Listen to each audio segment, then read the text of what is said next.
The Watchers is your latest film from the festival that includes Watchers from 1988, The Watcher in 2000, Watcher in 2022, also The Watcher in 2022, and now we have The Watchers. Will it be a notable entry in the series? The Watchers is directed by Ishana Shyamalan and produced by her dad M. Night, and I'll say it isn't a poorly made film. For her first movie, she does the shots very well. I like the actors they have for it, especially Dakota Fanning and Olwen Fouéré. Throughout a lot of it, I was like, I bet this is probably a good book, but as a movie, this adaptation unfortunately really doesn't work. There are ideas here that aren't bad, and even saying some of them out loud, I thought there's seeds of what could be in a good movie. But the way it's done here is that it crams so much mythology into a short runtime that all you're left with is non-stop exposition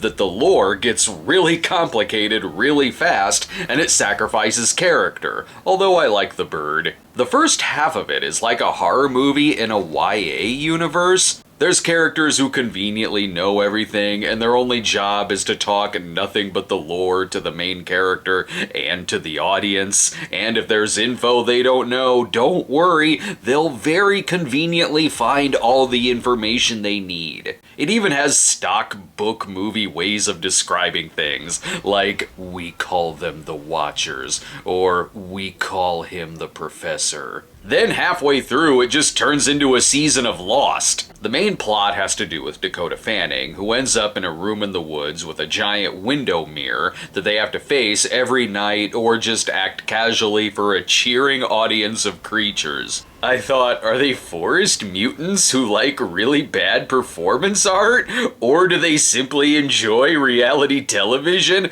Probably. In an on-the-nose moment, a DVD of a reality show is the only entertainment they have in the box. I was curious what the explanation would be, but then finding out, I was sorry I asked. Yes, there's a twist, and yes, it was hard to make sense of it. The movie isn't scary or suspenseful, because the characters, who don't look like they've been trapped here for months, never act like anyone would if they were in this situation. They either just spout out info all the time, or they do things so mind-numbingly stupid that their only reason for it is just so horror movie stuff can happen. It was a D+. I see how it could have worked, but it felt too much like they were just filming cliff notes of a book. Thanks for watching, everyone. Check out my snob episodes of the week, including Porky's Pimpin' Pee-wee and Manimal Episode 2, and we'll see you next time.